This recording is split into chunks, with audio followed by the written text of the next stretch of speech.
Get into your presentation. What does the landscape look like at the moment? Because I think there's a lot of talk in the media around agencies struggling. There's a lot of economic turmoil. We've got lots of things that are probably making it a bit trickier to do business at the moment. Is that reflective of what you're seeing? And yeah, tell me, I guess what you're seeing. From your clients at the moment. Definitely feeling the pinch, and I've got a slide on our presentation that'll kind of show you the business confidence index. But on a macro level, definitely agencies are feeling the pinch. Probably since COVID, since we had that super low interest rates and wages shot up. Everyone's margins have been under pressure since that point in time because everyone's wage costs have been going up a bit. And then in conjunction with that, the market has been pushing pressure down on prices. So there's no easy wins in terms of upping your prices, and costs are rising. So that means that agencies are under more and more pressure. And then amongst my client book and also just, my friends in the agency world, sales cycles seem to be a bit longer. It's harder to close the deal. You've got to work and show your true value. So it's definitely tougher conditions than they have been, say, 5-10 years ago for sure. Yeah. And I guess before we jump into you, like the way I look at, I guess anything, and it's taken me a while to get this mindset, but when there are tough conditions, I do think with the right mindset and approach, you can do well. But I guess it's just understanding what that actually looks like and how to implement it. Because I think it's all well and good in theory to say that, but hopefully today we'll have some takeaways for people to go, okay, right, if I do more of this or if I do a bit of this, that's going to have an impact on X. So yeah, I think it's going to be a great session. So yeah, Michael, feel free to jump in. And as I said earlier, if we have any questions throughout, we'll try and cover them off. But yeah, over to you, Michael. Okay, awesome. Yeah, let's dive into it. So first slide, hopefully is popped up. No, it's not there, the economic context. We can go back to that one. Well, first of all, happy new financial year. July 2, so we've just started a new fresh one, and hopefully you all care about having an awesome year this year. And I'd love to ask you all a question before we start. Did you hit your goals that you set last year? If you've dusted off those goals and plans, how close were you to actually hitting them? Did you have a good year or above average year? Did you not? And maybe we need to ask why that was. Perhaps you feel stuck in the mud, kind of just fighting to break even, just kind of keeping the team, just trying to hang on to the clients. Not a great place to be, but at least you're still in the game, and that's a win. Today, I want to introduce the concept of creativity to your finances. I work with a lot of creatives in the agency world, and they kind of resonate with this idea of breaking out of your established patterns in order to look at things in a different way. And you guys probably do it for your clients, but let's kind of turn that creative lens internally at your own financial systems to see if we can improve things internally as well and get more efficient. Maybe it's time for a reset, and this is the perfect time to do it. New financial year, new me. Quick intro to what I do. So chartered accountant, 20 years of commercial experience, first 10 in big corporate, the past 10 in small business, and the past 6 focus 100% helping agency owners as a fractional CFO. So I'm not a tax accountant moonlighting as an advisor. This is what I do day to day, every day. So it's something that I'm passionate about and something that I love talking about, as I'm sure you'll see through this talk. Behind the scenes, this is what I used to do back in the day, sailing with my brother and surfing, and I still try and surf a little bit. But for the past 11 months, my world has kind of been now focused on keeping my baby daughter alive. Her name's Elsie, and that's me in the home office. And I work on the northern beaches of Sydney, but I also work in the city 1 day a week in Sydney as well. A simple way to say what I do: I help you grow your profits, stack your cash, and give you a forecast or a plan to help you get there. And that's really the crux of what I love doing and what I love talking about. Actually actioning these things is where the magic lies, because they're easy to say, much harder to do. For those who aren't familiar with what a fractional or outsourced CFO does, we partner with your tax accountant, with your bookkeeper, kind of to build your financial team. And we are the ones looking forward to help you hit those goals. We're the ones talking about where you want to go how to get there, giving you that plan to get there. So the other two are more focused on compliance and making sure the ATO's not knocking down your door. I'm more focused on where we're going to go and making sure we got the cash to get there as a quick high level. A couple of success stories. Had a client exit on a 1.3 return for the annualized revenue, which was fantastic, life-changing number for them. And that was a huge thing that I also subtly love doing, kind of planning for exiting and that kind of stuff. And that's kind of forms part of, my conversations with clients. And then helped another save 200K with a tax restructuring strategy that I recommended and had heard worked. So those are a couple of really big recent wins. Okay, let's talk about you, less about me. If you can imagine a future where you're charging what you're really worth, stopping leaking time through overservicing and margin, you've escaped the cash flow crunch. So you're not worried about making payroll. And you've got enough cash for those surprise costs that might pop up, or that surprise conference that you want to go to that you think would be awesome for the business. And you've got certainty in the future and how to get there. You've actually got a plan that you believe in, that you look at regularly. Maybe you're fielding offers for your company because it's profitable. It can run without you. So people are actually interested in buying it. But you don't. You refuse them because you actually enjoy it. You enjoy the team. You love showing up to work. What's that future worth to you? Let's talk about how to make that a reality. And all of these steps that I'm going to talk about today are building you towards that point, because building a healthy business with margins that's not dependent on the founder and has financial systems built in is inherently a more valuable business and will help you get there. Cool. Let's run through it. Step 1, charge what you're really worth. So the common problem I see, and this often happens in the early years of an agency, but it carries on, its legacy lasts for years and years and years, is that perhaps early days when the founder was just launching the business or getting established, trying to work out what their product market fit was, possibly with discounting just to get a foot in the door when you're competing against bigger named agencies, and your initial pricing strategy was flawed. You might have been too cheap to get that work, and then you build a client list of underpriced jobs. This leads to the founder getting trapped in there. You don't have enough margin to hire a general manager or a number 2. There's constant struggles with profitability because your existing client list don't want to pay more, and so you're stuck. And then the founder can't focus on growth. And so all of these things, this origin story of why you have low profitability, traps the founder, leads them to burnout, and I believe often is the reason why a lot of businesses fail, is because their initial pricing strategy was wrong. They didn't know the unit economics of their business, and they didn't price accordingly, and so it was kind of building a house on sand that eventually catches up with them. Does that sound familiar in your business? So here's the breakdown of what that means. So you're underpricing your product because you don't know how much it's costing you. And then the founder will often make up for this by underpricing their own wage in the business. And so they might run a little bit of cash out of the business through owner drawings, but that number might not be consistent. And that might go up and down depending on how good of a month they just had. So it's very dependent on month to month how things went. The problem with using that strategy as a founder is that it's hitting your balance sheet, and 90% of owners aren't regularly looking at their balance sheet or the movements in their balance sheet numbers month to month. And they're only looking at their profit and loss, which looks kind of okay, but the founder's wage isn't on there, which is the most expensive wage in the business, or it should be. So you look better than what you are. You think your margins are okay, but you're lying to yourself. And there's hidden risks sitting over there on the balance sheet that founders often aren't looking at as well, like BAS or ATO debts that are coming up. Maybe credit card, if you're starting to run up that because you're low on cash, because your margins suck.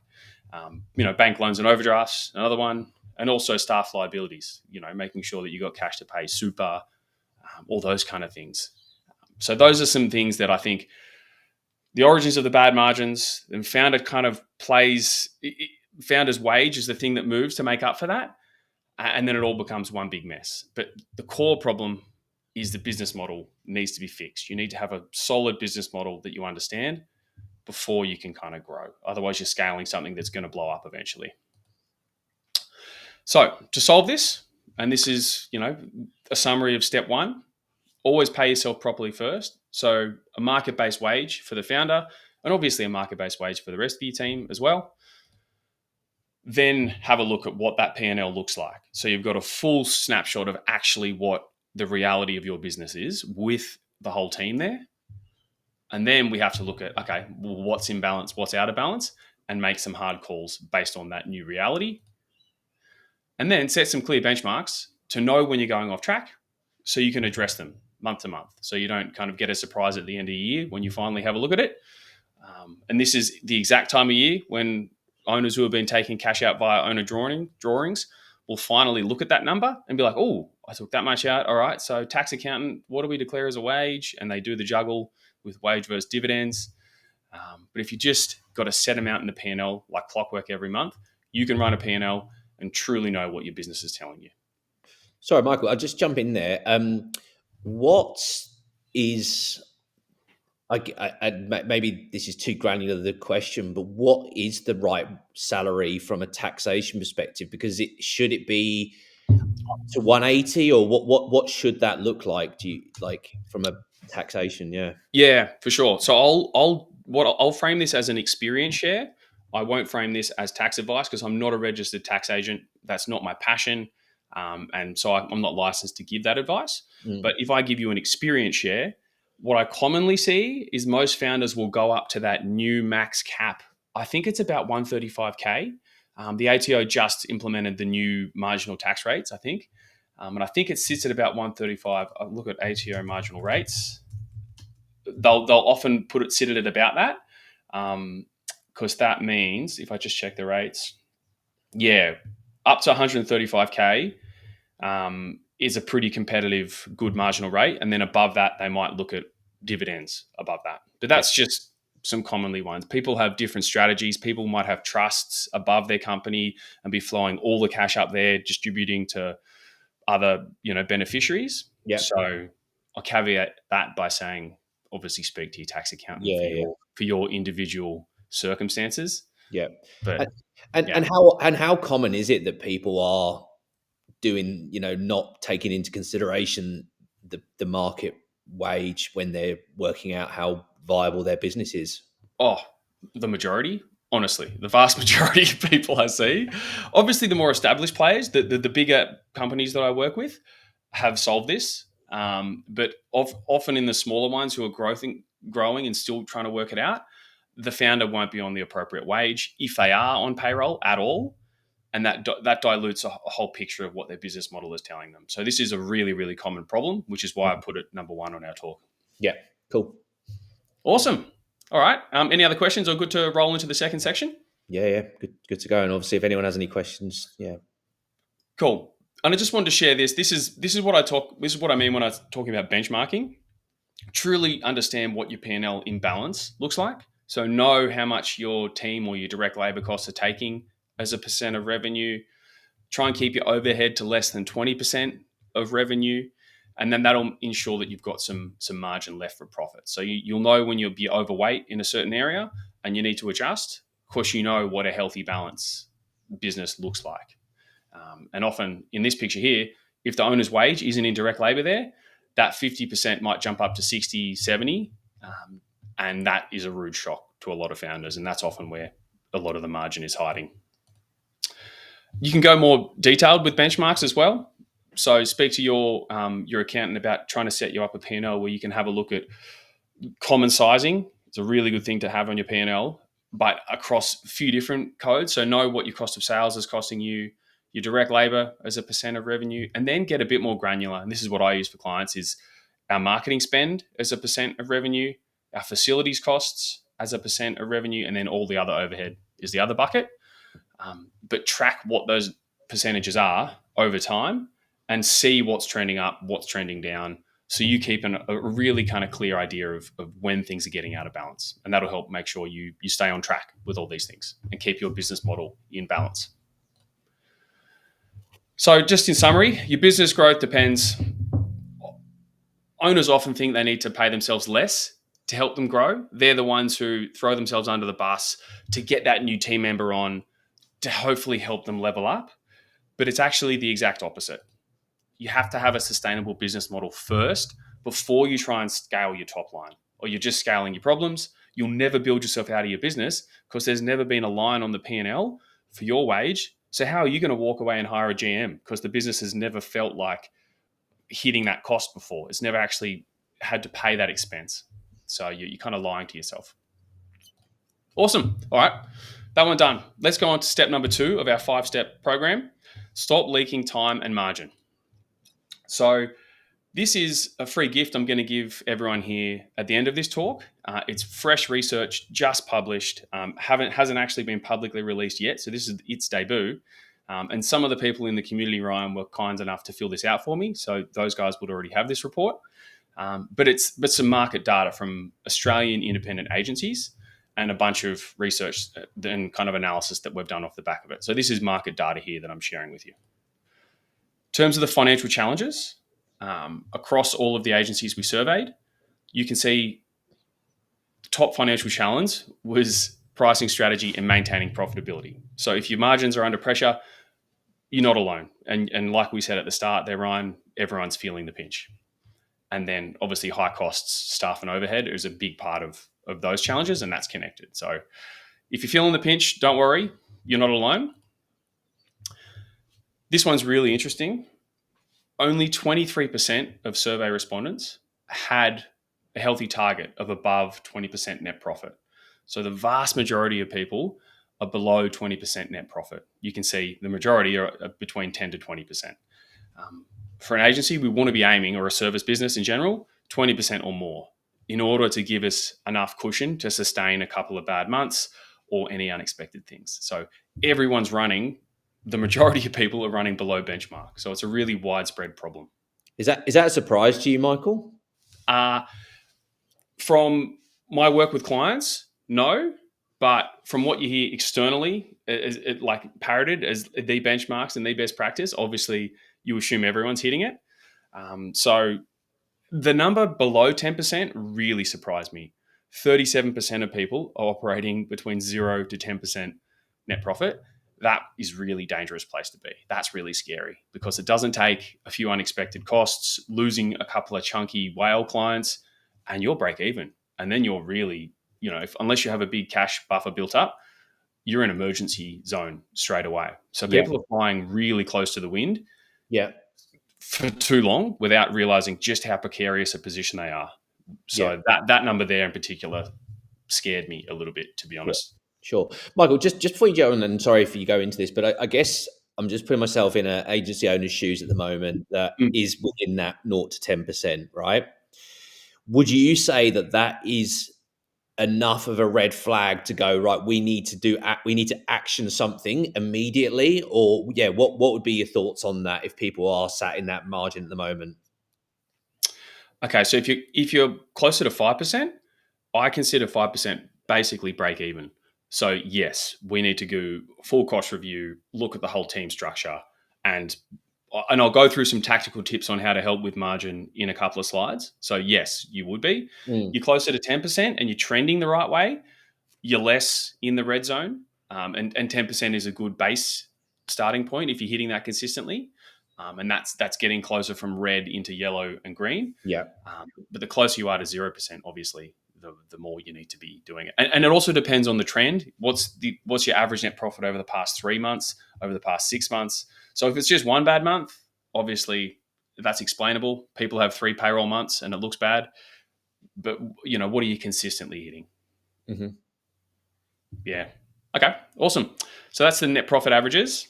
And then in terms of the third challenge I wanted to share with you, and I'll give you the full report, a link to it at the end of this, sales. So acquiring new clients is the hardest. And this quote here is from one of my favorite clients who runs closer to 30% margin. They're super disciplined and really, one of my most favorite clients. And they've got a quote: running a service business is the art of expectation management and making sure you promise people, but actually deliver on it as well. And that really helps. the reason I put this graph up here is managing client expectations and scope creep. So that number second one. So obviously we know sales is hard. Acquiring new clients is the top. Look at the second one, managing client expectations and scope creep. That, I think, is the one that everyone can affect from today. From the new financial year, you can be focused on internally what scope creep looks like, internally what you're promising, and then what you're delivering. So that's something that even if you don't have to hike prices on everyone, all agencies can get better at, because that was a huge weak point for all the agencies in this survey. And that's why I put this slide up. But interestingly, people are still investing in growth with these kind of weaker margins.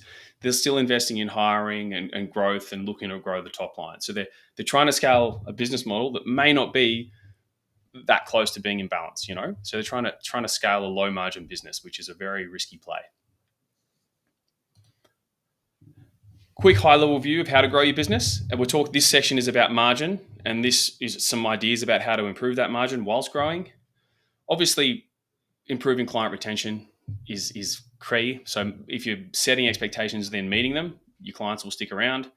And then all the salesy ones, you guys are agency owners, I don't need to tell you these ones. Find more leads, increase your conversion, increasing your transaction value is really where the magic lies. I've got a whole talk on pricing, which we can maybe do at another time, but increasing the transaction value or your retainer price, your project price, and then purchase for frequency. It's more for e-com people, you know, trying to upsell them into bigger baskets. The ones I wanted to highlight to you is the ones here in this box. Reducing your cost of sales. So finding efficiencies in how you deliver, and then reducing your overheads, reviewing your P&L, trimming the fat, making sure that you're in line with benchmarks of a healthy business, and actually taking action when you're not. And that's something you can control. That's something you can do from today. So I wanted to give you some power and empower you to actually take some action after this webinar. So in terms of like margin erosion, where does the money go?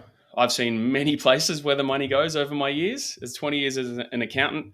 Owner greed is one. So they might boost their dividend payment after a good year without maybe thinking about the tax implications or the need to reinvest in their business next year, to grow their team, to invest in new websites, all that kind of stuff. So they just got personal needs that trump it all, and they drain the business.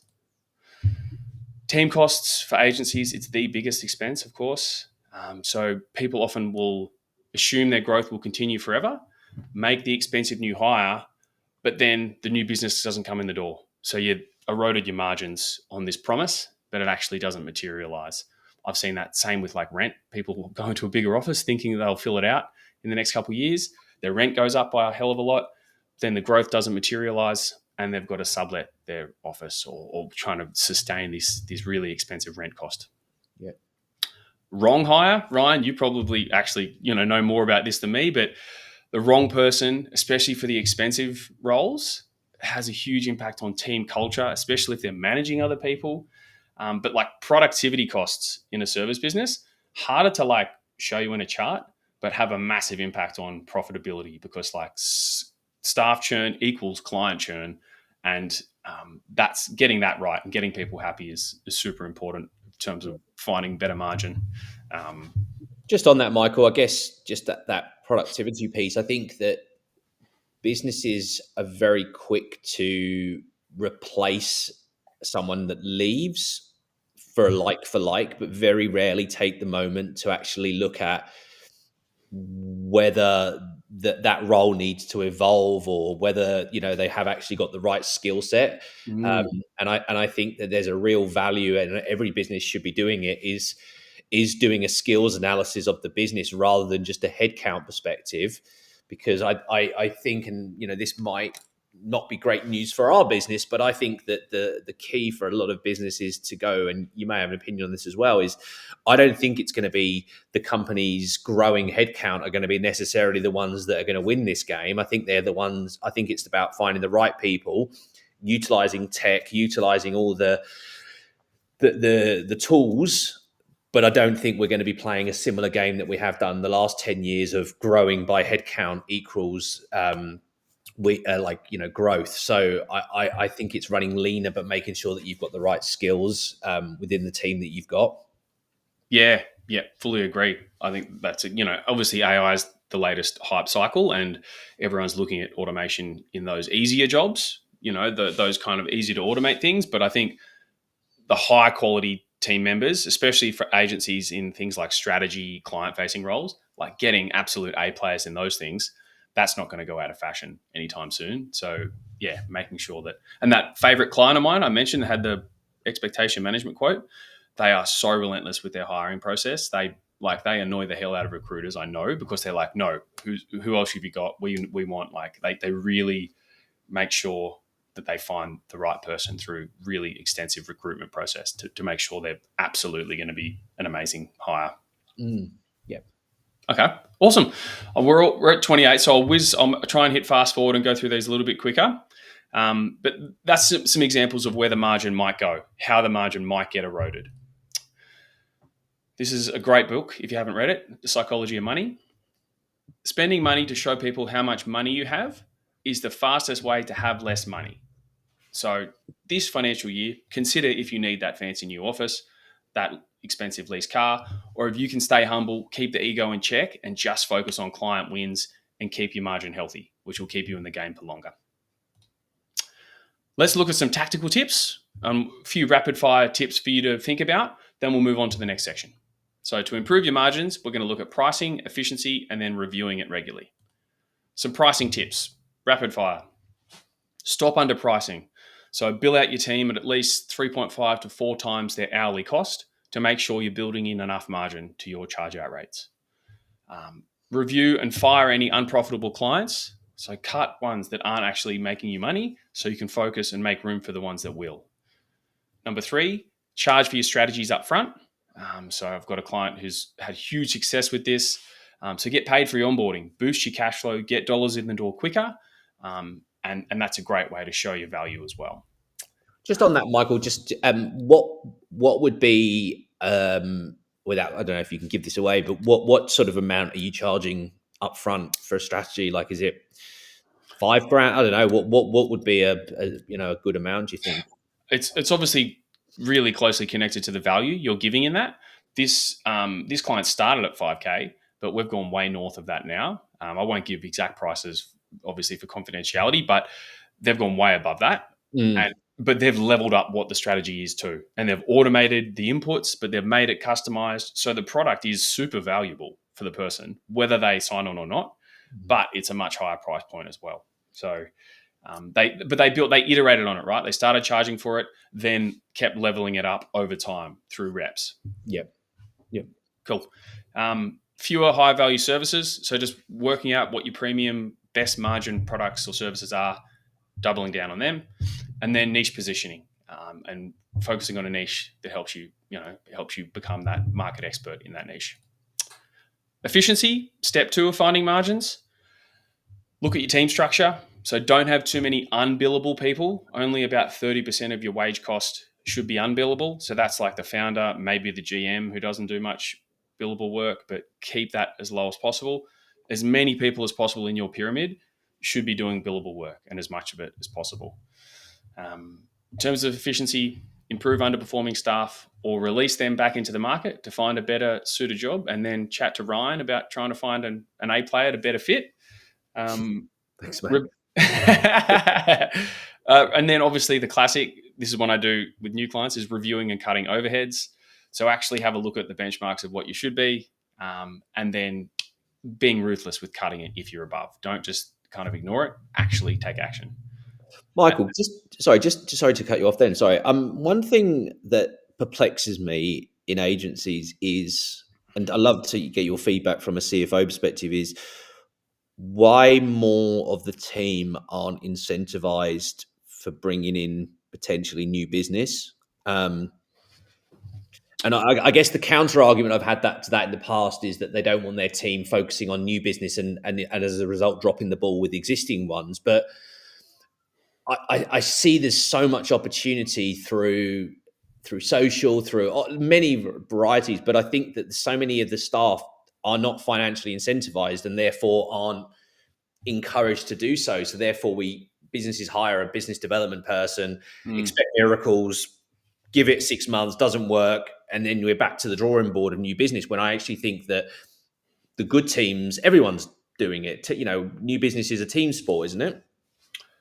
Yeah, the tricky part of your question is that you said financial incentives. Those are really hard to wind back once you promise them, Mm. especially if it's like a pure sales commission, like a percent of revenue or something. It sets a really tricky incentive for everyone. So that's a high risk move, definitely. But I do see a lot of founders celebrating people who upsell or cross sell into different divisions. They're rewarded, maybe not in terms of like a pure sales role where they're given a percentage of that commission, because that becomes really hard to sustain. Like the business loses margin on all Yeah, of yeah. that. But things like, for people who do that, maybe gift cards or celebrating at all hands meetings, and like those other things that people still get a lot of value and reward from. Mm. I do see people doing things like that to help like create that culture of it. But often it's for the upsells, cross sells, because they're in the trenches with clients every day, so they can spot it.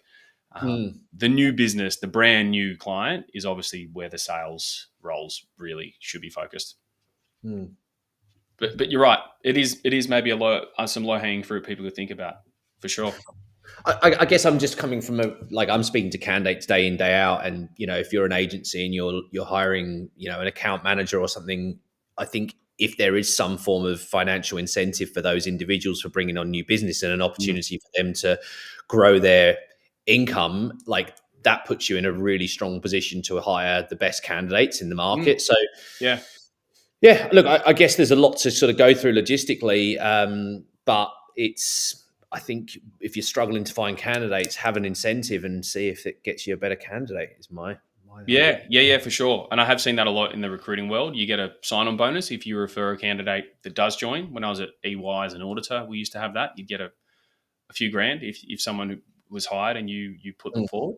Yeah. Yeah, for sure. It's Mm. yeah, definitely something to think about. All right. So that's efficiency ways to find margin, and then finally regular reviews. So actually looking at the data and knowing when you're going to go off track. So stopping over servicing is a key one for agencies. I showed you that graph earlier about almost everyone's doing it or struggling with it. So setting clear expectations to flag out of scope work, and time tracking really helps with that. So seeing where your hours are going, where the team's hours are going, so you can spot those clients who are way over budget, and then you can review it and correct it because you have the data to see it. And then, like we just spoke about, upsell when the scope shifts. So that's where you can use your team to spot it. Maybe they flag it with their account manager or the sales team and use that as an opportunity to talk about different packages with them, not just absorb those hours in your retainer, because that's where the margin goes. And then last one, hold regular margin meetings. So keep everyone honest with a monthly review or a quarterly review of where things are. So the time tracking time should be looked at, almost weekly or fortnightly or monthly. But then the wider costs, definitely monthly. And actually looking at it is my final tip there. Quick win for the new financial year. Which clients haven't had a price increase in the past 12 months? Run down your client list after this call or this webinar, and see if you need to have a conversation with some of them, because you should be thinking about that every 12 months, at least a little 5% bump, to take into account things like inflation. So that's maybe something you can action today as well. Awesome. All right. So we've got step 3, 4, 5, and we've got about 8 minutes to get through it. So I'll kind of go high level, but I'll stop on the most important slides in the rest of this. So this is about beating the cash flow crunch as you grow. The first step we just talked about there was fixing your margins. We just finished that. Now we're going to talk about solving the cash crunch, which is the key next big challenge if you're looking to grow your business this year. Have you ever gotten a tax bill, have no cash to pay it? You're not alone. You're in a cash crunch. Here's a great diagram I created on Canva to try and depict a common situation. Maybe the client delays their payment. They're a big corporate you're servicing. It's always the bigger tier 1 clients who squeeze the agencies and don't pay bills on time. And then you, as the founder, the owner, have got to make payroll. You've also got a BAS bill coming up and you're struggling. But luckily in this situation, they had some cash reserves. They had a war chest set aside so they could make payroll, so they could pay the ATO. But that client wasn't helping them. And so having some reserves really helps beat these kind of cash crunches.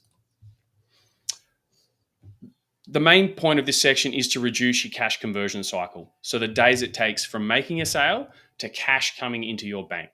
So if you can reduce your onboarding period, if you can reduce your invoice terms, if you can collect cash up front, if you can do a paid onboarding where you get the cash in up front, the quicker you can get cash into your bank account, the better and easier it is for you to grow. But the longer that time is between when you sell and when you collect, the more your business is going to be under strain. And I see this all the time in forecasts, but the best businesses collect up front if possible for retainers, but you need to shorten that cash conversion cycle as much as possible. And that's the main thing that I want you to take away from this section. And then the other key one with BAS debts that founders don't realize that every dollar you receive in your bank, 30 cents of that dollar is not yours, and it's the government's. And I'll talk about how to help you with putting that cash aside. But founders think that every dollar they receive is all of theirs. And so they spend it like it's theirs, not realizing that they actually need to pay super and BAS and all those things. And then they feel like angry that the government wants money when in fact the money was never theirs. Cool. And those are some tips I just gave you.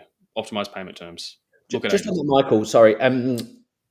Would you encourage founders to offer slightly better terms if it's paid early, or like have you seen that work well? The one that I don't like discounting at all. I think it ruins the perception of your quality. But I've seen founders play around with longer term. So you will get a certain price if you want to pay for 3 months upfront of this retainer, and then another cost if you want to pay monthly. But it's never positioned as you get a discount if you pay early. The number's the number, but maybe the monthly price is more, is how it's usually positioned, how I would prefer it to be positioned. And is that something you work with as part of that in terms of getting that proper offering feeling good for clients? Yeah, absolutely. So I'll look at all those things when we first start. I'll try and find the low-hanging fruit, obviously, to justify investing in our trimline investment. So I'll be looking at all of loose overhead, looking at their cash conversion cycle, looking at their invoicing and payment terms, obviously diving into their age receivables. Founders often ignore that too much. So looking at all those things, definitely. Yeah. Cool. Great. Step 4, build a cash buffer and do this in a really smart, practical way. So here's a really practical way to do it that you can action in the new financial year. So if you want to avoid bankruptcy, you should be cash budgeting. What do I mean by cash budgeting? Actually putting aside cash in different bank accounts for different purposes. So think of your bank accounts like buckets. All of your cash might flow into one, but it all doesn't stay there. You might be then, once you've got all your monthly invoices in, throwing 30% of that into your tax or government money bank account, maybe put some into a different account for profit or for dividends or for staff bonuses, and then another one for overhead. And that's the pool of money you've got to live on. So you don't just keep it washing around in one, because you'll spend money that's not yours and you won't realize it.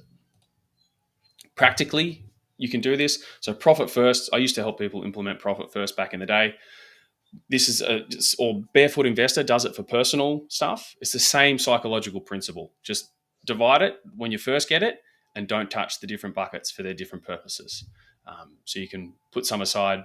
If you 40K drop this month or this week for revenue, you can put some aside for your BAS or your government, and then throw the rest into the different bank accounts for different purposes. The reason cash budgeting is great is because it's so simple, and because the founder has to do it themselves and see the cash flow happening and feel it happening in real time. So don't think of this as, I need to automate my way out of this. You having skin in the game as the founder to feel the cash crunches when they happen, and to see when you're growing and seeing the satisfaction when the profit number is growing is huge for your motivation. So don't think that this needs to be automated to your team. Seeing these things as they grow month on month, and then you'll feel it when you have a lean month and your overhead bucket is getting skinny, and you're like, you know what, we need to cut costs. That team lunch, cancel it. We need to actually go shrink, because you feel the cash swelling or reducing. And that is the true power of cash budgeting and using this system. In terms of cash benchmarks, build 2 to 3 months of cash on hand. That's your war chest. That's for when that big tier one client doesn't pay you, you can still make payroll and then, collect that cash in. And having that helps you make decisions not from a panicked position, but from a really a position of confidence. And that's when you're not going to discount to get or accept a bad fit client because you've got some cash to sustain these rocky periods, which always come in business. There will always be a future period where it's going to suck for a while. And actually track it. Track your cash, 2 months of overhead, and where you're at. So, like any important KPI, I do this for my clients. What's 2 months of cash look like? How close are we to it? And you work your way up to it. You don't have to build it up tomorrow, but as a goal, you should be building your way up to it with consistently profitable months. Really hard to do this if you're at 5% net profit, though, which is why I started point one, get your business model in balance, because the only way to stack cash is to have some spare cash at the end of the month through healthy margins. So my point exactly. If you don't ever have spare cash, you need to fix your broken business model. That's telling you something. Cool. Final step. Whiz through this one. Forecast without the fluff. And you can see this tech-enabled founder is trying to forecast their way of not having the ATO chase them. You should be cash forecasting. So we just talked about building cash. I showed you that graph there on the right of like your cash building up over time. And you should be looking at least at what your P&L is telling you into the future. The way I do it is for a full 12 months in advance, for the full financial year ahead. And then we kind of roll forward the actuals into this forecast each month on month. And this gives founders a way to kind of picture what next end of financial year number looks like, which is a really powerful goal setting tool of being like, well, how are we looking for, FY26 revenue? What are we forecasting? What's our forecasted net profit? And what's our forecasted cash balance, which is critically important. Because then you can start to whack in things like, all right, big website thing, I might go for a conference here, put those costs into the future, and then you see the effect on your cash balance into the future. And that might help you reevaluate some of those bigger purchases.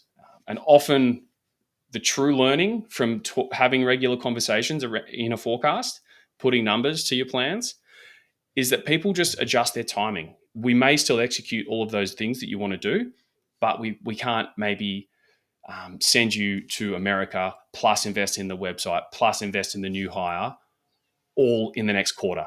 We got to spread that out over the next year, So it's all got to do with timing and making sure that we're in balance as we grow and maybe spacing out some of these bigger purchases and decisions. So it gives you a view of that. And often founders don't think about that. They just get shiny object syndrome, get excited, invest in a whole bunch of new stuff at once, and then they get a BAS bill and they're like, what happened?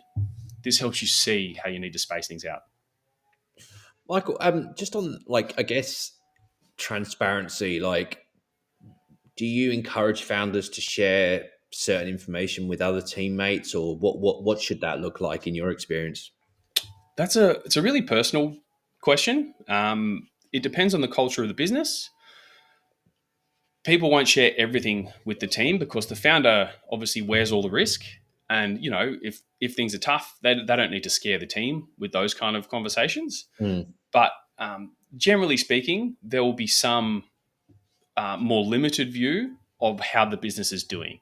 And like I've been an employee for many a year. Staff aren't stupid. They know when things are struggling. They know when a big client left, so that they've got a barometer of it, just instinctively. So people will often put more limited metrics up to share with the team. So whether that is like number of clients or top line or things like that. But often the problem is that you show a full P&L to the team and they think that all of that net profit is going to the founder, and they think that the founder's being greedy, that they're not getting a wage increase. And employees don't realize the amount of cash that needs to be reinvested to grow and reinvested in future costs. So showing them the full P&L is rarely a good idea, in my opinion, because they don't understand all of the risks and problems with running a business as a founder. So giving them some view, yes, especially if there's things like profit share programs in place. Obviously, you need to be showing them some numbers. But I always would advocate for a more limited view, and what that view is depends on the culture of the business, how open the founder is already, all those kind of things. So there's not one size fits all there. Sure. Yeah. Cool. Yep.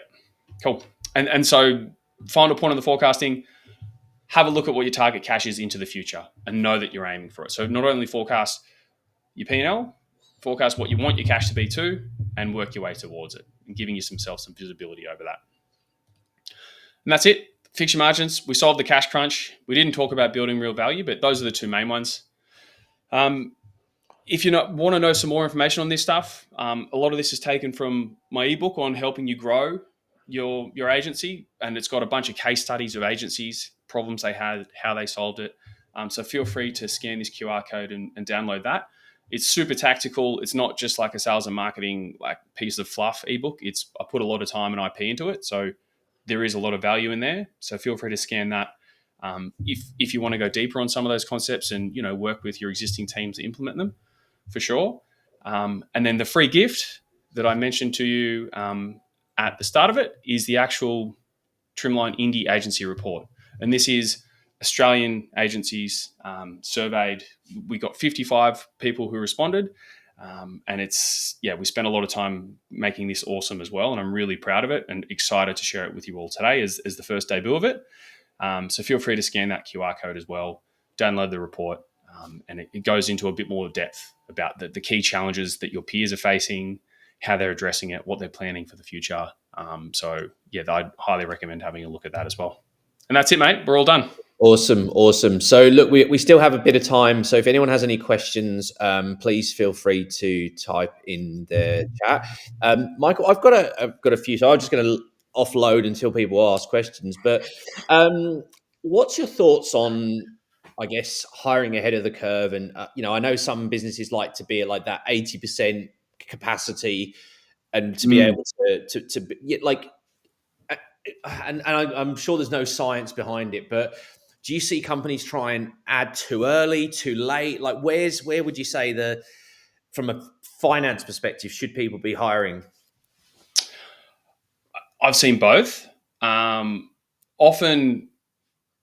people won't hire if they're not confident in their pipeline.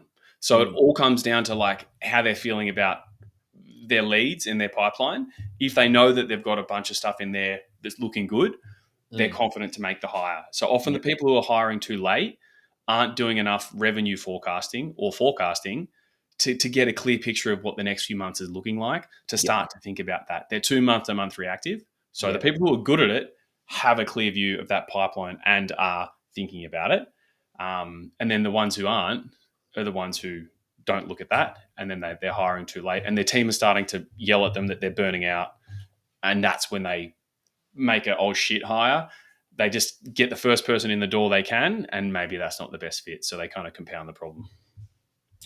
Danielle's got a question: pitching for free versus paid. And I guess, Danielle, just before we jump to Michael, I kind of wanted to give it a real case of us. So we changed the way we work with our clients probably in the last 12 months, where we take a deposit up front to lock in our service. And in all honesty, we've probably never been a more profitable business as a result of it. Now, that's not to say that we've won every single client and every client's come on board, but what it's dramatically done is reduced the amount of time that we're working on roles that are either working with other recruiters or working without any commitment. Okay. And I think there's some crazy stats out there with recruiters that they fill, I think on average, 1 in 9 roles, right? Which, when you break it down, is what, 10% of your day being productive, right? So that simple method of charging up front to kick off the process has been a game changer for us. And look, it was a bold move because I know a lot of businesses won't require a deposit up front, but I can tell you now it's had a massive impact on us, not just financially, but from a morale standpoint of the team. So yeah, but Michael, what are your thoughts on free versus paid? Can you just give me the question in full? So pitching for work, and I know this is the bugbear of so many agencies where they feel like they've got to be in it to win it, and then but like it to me is a bit of a rat race that keeps going on and on and on and on, and I don't know, like what are your thoughts on it? So you mean pitching for work for free? Yeah. Like obviously there's, which I think would erode a lot of people's profit margins and ways of being Mm. financially viable if they're investing so much that doesn't see a return. Like, Yeah, for sure, for sure. I see that like the bigger fish that you serve, like so the more you go up into tier one corporates that you're serving, the more you have to do that stuff. The smaller the retainers are, the less you have to do that. If you're just B2B serving other people, other small businesses, mm, that is a lot less common and that I wouldn't expect to see it. So it's generally my clients who are serving the big end of town, but the rewards are obviously huge. So you do need to limit how many you accept and just target the ones that you want. So mm, that still absolutely happens and you can't escape that for certain ones, but just make sure it's worth doing it. Like they're a genuine great fit and they would be awesome to have as a partner yeah, rather than chasing every RFP that comes through the door. And that only comes from like being a sustainable business, having a great client list already. So like that's where the strong get stronger and the weak get weaker. Because like people who are happy with their client list, they're not desperate. They can say no to those things confidently. Whereas if you're struggling with your margins, you need the cash, then you throw more time at bad fit clients. So yeah, it's a balance. Sorry to give you a it depends answer, but it, it, yeah. it depends. Yeah.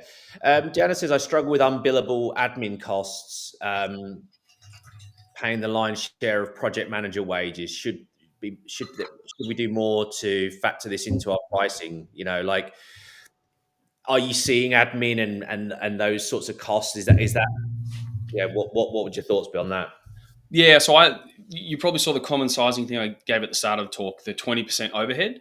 That's fine. If you've got admin or office manager budget, you can put it in that overhead budget, and that's completely fine. What you don't want to be doing is having your high paid project manager doing admin work.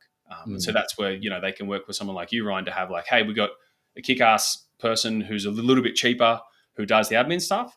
So our high paid people are doing the high paid work and that they're justifying their wage. So it's just about aligning the roles with the payroll number and mm, making sure that your high paid people aren't doing low paid work and yeah. getting that team mix right.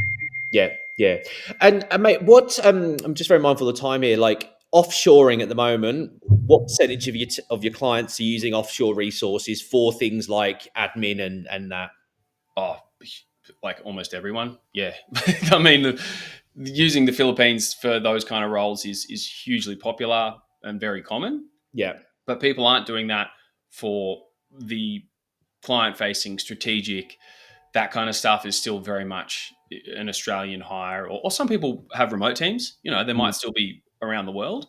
yeah, So people are definitely trying to save costs offshoring for the right role. And that's super common and super accepted business practice now yeah, because it's hard to find someone in Australia who can be okay with that wage and live in a capital city, right? Like life's expensive. yeah, That's why it makes sense for those roles. It's kind of a win-win yeah. but the best paying, high paying staff generally are still local. Yeah, and if anyone does need a contact for some resources in the Philippines or anything like that, then yes, drop me a message and I can definitely connect you with someone who will be able to help on that front. Mm. And I guess wouldn't be a webinar without me pushing the argument, as I always do, for hiring part-time return to work parents, right? Mm. And I say this on every single opportunity I can because I know there's founders on here. Um, that is a quick win. Okay, your talent pool is significantly better if you offer that part-time resource. Mm. And in my experience, the vast majority of those working part-time hours are doing the job of a full-time person. Okay, Mm. so I think the smart businesses, and there's a lot of people on this call that are doing this already, but really actually work out, do you need this as a full-time hire? Mm. Can you bring in a fractional creative director for 1 day a week? Can you bring all of this, right? Because we are moving in a way now where you've got surplus talent in certain areas and it doesn't need to be a 5 day a week hire. And you're probably better off getting an expert at a shorter amount of time than having someone who's a bum on seat for 5 days a week. Mm. That's a great idea. Definitely. Sounds like a win-win for sure. In the business before I founded Trimline, we used to do that a lot. A lot of our bookkeepers were 3 day a week return to work mums, and they're awesome. They're like committed. They're like you said, super productive. Give like Mhm. what's that saying? If you want something done, give it to a busy person. Yeah, yeah. They were, yeah, I fully back it up. And that was a strategy for a previous business, and it worked really well because it's a Yeah. massive win-win. Yeah. Michael, I think we're almost at time now. But if anyone does want to reach out to you specifically, what's the best way for them to get in touch with you, mate? Yeah, I mean, my direct email is just michael@trimline.co.co. Yeah. Anyone who's in your agency owner Slack community, I'm also in there and try Yeah. and add my 2 cents. So just drop me a line there. Mhm. And I also try and post on LinkedIn like we all bloody have to now. So Yeah. Yeah. you can find me Michael Walk on LinkedIn. Sending out thought bubbles a few times a week. Yeah. Awesome. And Michael, my last question is, what are the optimism levels for the for this financial year coming up? Like obviously crystal ball, what are we going to be talking about in 12 months time? Do you think it's going to be bumper, much of the same, or what do you reckon? I think it depends on who you're targeting and what your niche is and how efficient you are. So I'm seeing high performing agencies still having epic results, but they're locked in, they're efficient, they know who their target market is, they're giving value. Yeah.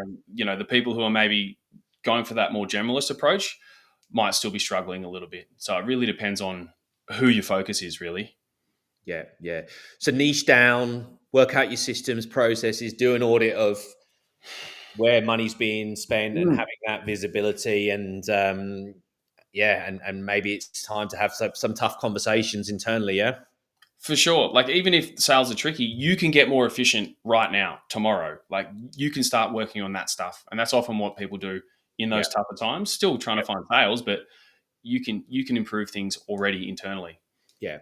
I think, and just from my experience, I hired a fractional CFO, and it made me just feel so much better because I think as founders we take on this dual role or multi role because we feel like we have to, right?